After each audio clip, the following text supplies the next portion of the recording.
রসুন আমাদের সবার রান্নাঘরের খুব সাধারণ একটা জিনিস, তাই না? কিন্তু এর ভেতরেই লুকিয়ে আছে এমন এক অবিশ্বাস্য বিজ্ঞানসম্মত শক্তি যেটা বেশিরভাগ মানুষই জানে না। চলুন আজ আমরা রসুনের সে গোপন রহস্যটাই খুঁজে বের করি। তো মূল আলোচনায় যাওয়ার আগে একটা প্রশ্ন করা যাক। আচ্ছা, আজকের দুনিয়ায় অকাল মৃত্যুর সবচেয়ে বড় দুটো কারণ কি বলতে পারেন? এর উত্তরটা জানলেই কিন্তু আমরা বুঝতে পারব রসুন ঠিক কতটা জরুরি।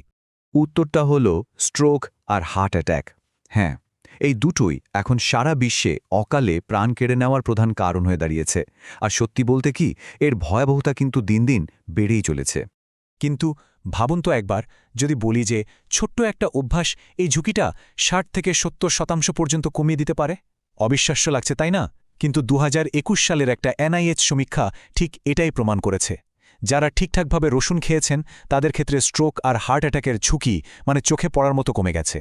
তাহলে প্রশ্নটা হলো, রসুনের মধ্যে এমন কি আছে যা এটাকে এতটা শক্তিশালী বানিয়ে তুলেছে? চলুন এর পেছনের বিজ্ঞানটা একটু ঘেঁটে দেখা যাক আর চিনে নেওয়া যাক সেই গোপন উপাদানটাকে।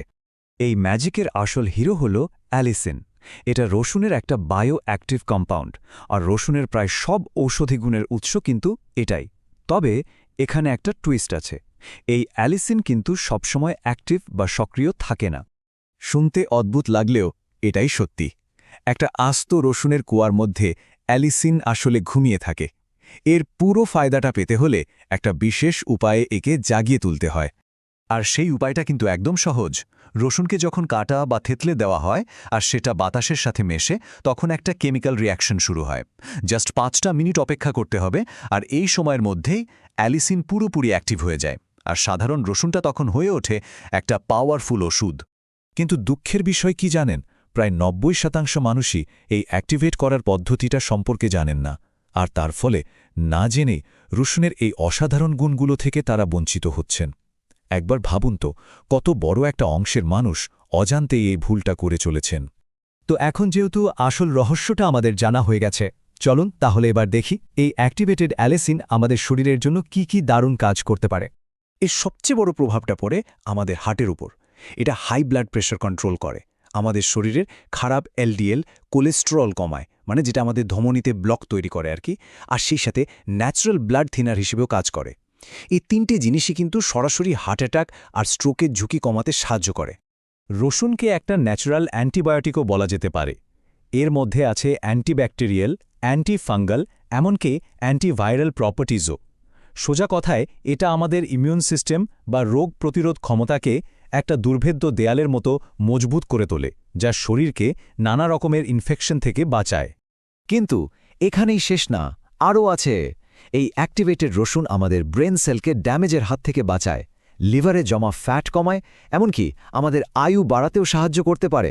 শুধু তাই না, যারা টাইপ 2 ডায়াবেটিসে ভুগছেন তাদের ইনসুলিন সেন্সিটিভিটি বাড়াতেও এটা বেশ কাজের। আচ্ছা, এত সব উপকারিতার কথা তো জানা গেল।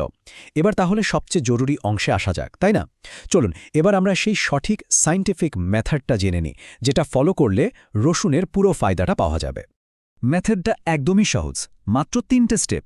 স্টেপ 1, হালকা ব্রেকফাস্ট করার পর 2টো কাঁচা রসুনের কোয়া কুচি করুন বা থেতলে নিন।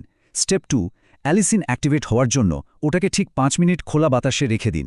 আর ফাইনালি স্টেপ 3, 1 গ্লাস নর্মাল টেম্পারেচারের জল দিয়ে ওটা গিলে ফেলুন। ব্যাস, এটুকুই। আর সঠিক নিয়মটা মনে রাখার জন্য কিছু কমন ভুলও জেনে রাখা দরকার, যেগুলো এড়িয়ে চলতে হবে। যেমন, রসুন কখনোই রান্না করা বা গরম করা যাবে না, কারণ তাতে প্রায় 50% অ্যালিসিন নষ্ট হয়ে যায়। একদম খালি পেটে বা গরম জলের সাথেও খাওয়া উচিত না। আর সবচেয়ে ইম্পর্টেন্ট ভুল যেটা সবাই করে, কাটার সাথে সাথেই খেয়ে ফেলা। ওই 5 মিনিটের গ্যাপটা কিন্তু দিতেই হবে। তাহলে পুরো আলোচনার মূল পয়েন্টটা কি দাঁড়ালো? সহজ কথায়, রসুনের আসল পাওয়ারটা শুধু খাওয়ার মধ্যে নেই, আছে ওটাকে ঠিক মতো অ্যাক্টিভেট করার পদ্ধতির মধ্যে। এটাই হলো আসল সিক্রেট। এখন সিদ্ধান্তটা আমাদের নিজেদের। এই 5 মিনিটের সহজ অভ্যাসটাই যদি আমাদের দীর্ঘমেয়াদী স্বাস্থ্যের চাবিকাঠি হয়ে ওঠে, তাহলে প্রতিদিন এই সামান্য সময়টুকু কি বিনিয়োগ করা যেতেই পারে, তাই না?